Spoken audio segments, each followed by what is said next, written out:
अर्थ आणि भूमितीतील मूलभूत संबोध हे प्रकरण तुम्हाला अवघड वाटतंय का? तर आजचा व्हिडिओ तुमच्यासाठी, कारण यामध्ये आपण संकीर्ण प्रश्नसंग्रह 1 पूर्ण सोडवून देणार आहे. प्रकरण ऑलरेडी म्हणजे सराव संच आपण सोडवून दिलेले आहेत, त्याची लिंक खाली डिस्क्रिप्शन मध्ये आपण दिलेली आहे. तर मग चला सुरुवात करूया आजच्या लेक्चरला. पण त्याआधी चॅनलवर नवीन आणि पहिल्यांदाच असाल तर चॅनलला नक्की सबस्क्राईब करा, बेल आयकॉन दाबा, जेणेकरून आपल्या अशाच नवनवीन आलेल्या व्हिडिओची नोटिफिकेशन तुमच्यापर्यंत लवकरात लवकर पोहोचून जाईल. तर मग बघूया पहिला प्रश्न काय आहे. आता बघा, बऱ्यापैकी प्रश्न लिहिणार नाहीये बोर्डवरती, त्यामुळे पुस्तकं जवळ ठेवा. पहिला प्रश्न काय दिलेला आहे? खालील बहुपर्यायी प्रश्नांच्या दिलेल्या उत्तरापैकी अचूक पर्याय निवडा, असा आपल्याला प्रश्न दिलेला आहे. ठीक आहे, आता पहिला जो प्रश्न आहे त्यातला पहिला प्रश्न दिलेला आहे तो लिहून घेतला इथं. तर प्रत्येक रेषाखंडाला किती मध्यबिंदू असतात? एक लक्षात घ्या, ज्या वेळेला एखादा रेषाखंड आपण काढतो त्यावेळेला जर बाजू समान केली, जर समजा हा 10 सेमीचा रेषाखंड असेल तर मध्यबिंदू ज्या वेळेला आपण काढू त्यावेळेला इकडे 5 सेमीचा होणार आहे आणि इकडे सुद्धा किती होणार आहे? 5 सेमीचा होणार आहे. म्हणजे याचा अर्थ काय झाला? तर प्रत्येक रेषाखंडाला एकच मध्यबिंदू असतो. म्हणजे यामध्ये बघा, पहिला पर्याय म्हणजे पर्याय क्रमांक ए या ठिकाणी बरोबर आहे. ठीक आहे, बघूया दुसरा प्रश्न काय आहे. तर दोन भिन्न रेषा परस्परांना छेदतात तेव्हा त्याच्या छेद संचात किती बिंदू असतात? काय सांगितलेले आहे? दोन भिन्न रेषा. आता दोन भिन्न रेषा एकमेकांना ज्या वेळेला छेदतात त्यावेळेला किती बिंदू मध्ये छेदतात? या ठिकाणी फक्त एकच बिंदू मध्ये छेदतात. म्हणजेच पर्याय क्रमांक काय असणार आहे? या ठिकाणी सी हा पर्याय या ठिकाणी बरोबर असणार आहे. ठीक आहे, त्याच पद्धतीने पुढचा प्रश्नही बघूया. काय सांगितलेलं आहे बघा, तीन भिन्न बिंदूंना समाविष्ट करणाऱ्या किती रेषा असतात? ठीक आहे, मग आता या ठिकाणी बघा तीन भिन्न बिंदू आहेत. जर समजा आपण आकृती या ठिकाणी काढून घेतली, असे हे तीन भिन्न बिंदू आहेत. एक तर काय असणार आहे? या त्रिकोणात असणार आहेत, बरोबर आहे. आणि तीन भिन्न बिंदू म्हणजे एका रेषेत सुद्धा असू शकतात. म्हणजेच एक तर एक रेषा असू शकते किंवा एक तर तीन रेषा या ठिकाणी असू शकतात. पर्याय आहे का बघूया तसं. तर सी पर्याय जो आहे, एक आणि तीन, एक किंवा तीन, म्हणजे एक तर असं असणार आहे किंवा एक तर असं असणार आहे. म्हणजे एक तर एकच रेषा असणार आहे त्या ठिकाणी किंवा तीन रेषा त्या ठिकाणी असणार आहेत. म्हणजे पर्याय क्रमांक सी या ठिकाणी बरोबर आहे. ठीक आहे, जाऊया आता चौथ्या प्रश्नाकडे. पण त्याआधी व्हिडिओला अजूनही लाईक केलं नसेल तर व्हिडिओला लाईक करा, तुमच्या मित्रांना व्हिडिओ शेअर करा, जेणेकरून त्यांनाही गणित सोपं जाईल. ओके, आता चौथा प्रश्न काय सांगितलेला आहे बघा. बिंदू ए चा निर्देशक -2 दिलेला आहे आणि बी चा निर्देशक 5 दिलेला आहे. तर डिस्टन्स ए बी म्हणजे ए बी चे अंतर किती असं विचारलेलं आहे. पर्याय लिहिलेले नाहीये, गणित आपण सोडवून घेऊया. आता या ठिकाणी बघा, ए चा -2 दिलेला आहे आणि बी चा 5 दिलेला आहे, बरोबर आहे. म्हणजे 5 हा काय आहे? -2 पेक्षा मोठा आहे. मग या ठिकाणी आपण काय लिहू शकतो बघा, डिस्टन्स ए बी किंवा अंतर ए बी बरोबर काय असणार आहे या ठिकाणी?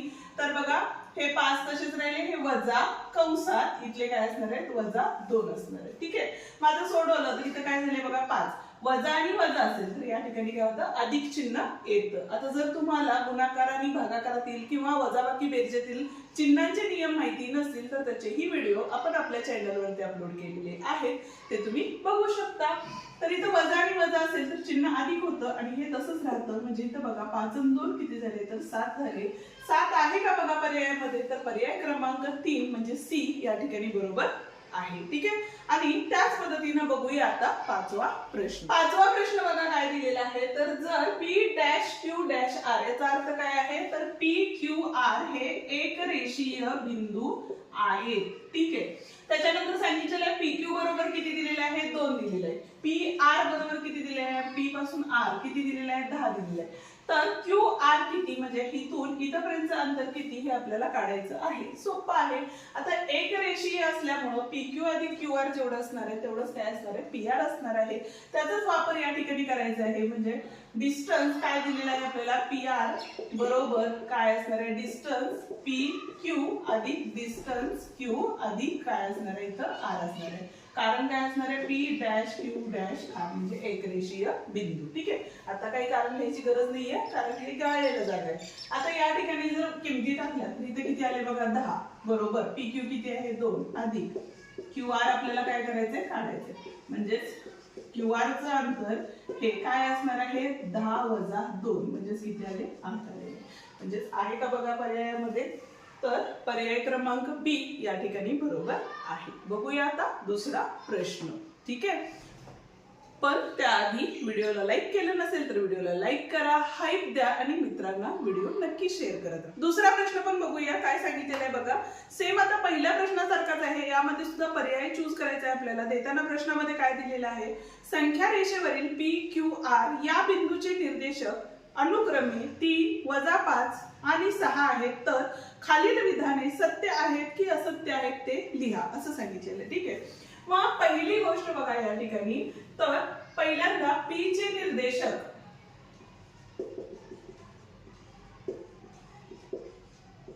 काय आहेत या ठिकाणी, तर 3 आहे. अनुक्रमे म्हणजे ओळीने लिहायचं. क्यू चे निर्देशक काय दिलेले आहेत बघा आपल्याला, -5 दिलेले आहेत आणि आर चे निर्देशक हे काय दिलेले आहे, 6 दिलेले आहे. तर खालील विधाने सत्य की असत्य ते लिहा. पण त्याआधी आपण काय करूया, तर अंतरे काढून घेऊया. जसं की या ठिकाणी बघा पी आणि क्यू चं अंतर काढून घेऊया. म्हणजेच काय झालं बघा, तर अंतर पी क्यू बरोबर किती हे काढायचं असेल तर इथं बघा 3 ही काय आहे, -5 पेक्षा मोठी संख्या आहे. 3 ही काय आहे, -5 पेक्षा मोठी आहे. काय आहे या ठिकाणी, पी आणि क्यू चे अंतर हे काय असणार आहे, तर या ठिकाणी बघा 3 वजा कंसात -5 घेतले तर 3 + 5, जसं वजा वजा अधिक होतं हे मगाशी सांगितलं त्या पद्धतीने. म्हणजे तिथे किती झाले, 8 झाले. म्हणजे अंतर पी क्यू बरोबर किती आले आपले, 8 आले. ठीक आहे, त्याच पद्धतीने आपण दुसऱ्याला काय करूया, तर अंतर क्यू आर काढूया. तर यासाठी बघा क्यू आणि आर चा विचार केला तर या ठिकाणी 6 ही संख्या मोठी आहे -5 पेक्षा. म्हणून या ठिकाणी आपण काय करू शकतो, 6 वजा कंसात -5 केले तर 6 + 5 म्हणजे किती झाले बघा, 11 झालेले आहे. ठीक आहे, याला नंबर 2 द्या. आता तिसरा राहिला कुठला, तर पी आणि आर राहिलं. त्याचाही विचार केला तर अंतर पी आर जर काढायचं झालं तर या ठिकाणी बघा 3 आणि 6 आहे. 6 ही मोठी संख्या आहे 3 पेक्षा, म्हणून 6 वजा 3 म्हणजे उत्तर किती आलं, 3 आलं. नंबर किती दिला या ठिकाणी, 3 दिलेला आहे. ठीक आहे, आता जर विचार करायचा झाला तर बघा 8 आणि 3 किती होतात, तर 11 होतात. आणि इथं डिस्टन्स क्यू आर हे किती आहे, या ठिकाणी 11 दिलेला आहे. म्हणून आपण असं लिहू शकतो, डिस्टन्स क्यू आर बरोबर, डिस्टन्स म्हणा किंवा अंतर म्हणू शकता, काय असणार आहे, तर डिस्टन्स पी क्यू बरोबर आहे अधिक डिस्टन्स काय असणार आहे या ठिकाणी, पी आर असणार आहे. हा पर्याय आहे का बघा या ठिकाणी, क्यू आर बरोबर पी क्यू अधिक पी आर आहे का बघा या ठिकाणी. तर या ठिकाणी आर पी दिलेलं आहे, हे उलट सुलट दिलेलं आहे तरी चालेल. आणि इथं काय आहे, पी क्यू. म्हणजे तिसरं जे विधान आहे या ठिकाणी ते फक्त काय आहे या ठिकाणी, सत्य आहे. आणि बाकीचे जे विधाने आहेत त्यांचा जर विचार केला तर पी क्यू अधिक क्यू आर. आता बघा पी क्यू आणि क्यू आर केलं तर पी आर येणार आहे का, नाही येणार आहे. म्हणजे पहिलं विधान सुद्धा असत्य आहे, दुसरं असत्य आहे. आणि त्याच पद्धतीने चौथ्या विधानाचा जर विचार केला तर या ठिकाणी बघा पी क्यू वजा पी आर सांगितलेले, 8 वजा 3 केले तर 5 येतात. इथलं किती आहे, 11 आहे. म्हणजे चौथं विधान सुद्धा असत्य आहे. म्हणजेच राहिलेलं तिसरं विधान फक्त सत्य आहे. ठीक आहे, या ठिकाणी आपण आजचा व्हिडिओ संपवतो. उद्याच्या भागात आपण तिसऱ्यापासून पुढचे प्रश्न सोडवणार. त्यामुळे अजूनही चॅनलला सबस्क्राईब केलं नसेल तर चॅनलला सबस्क्राईब करा, बेल आयकॉन दाबा आणि व्हिडिओ तुमच्या मित्रांनाही नक्की शेअर करा. ठीक आहे, आणि बाकीचे जे प्रकरण आहेत किंवा या प्रकरणाची लिंक खाली आपण डिस्क्रिप्शन मध्ये दिलेली आहे. त्याच पद्धतीने व्हॉट्सअप लिंक दिलेली आहे, ती तुम्ही जॉईन करू शकता.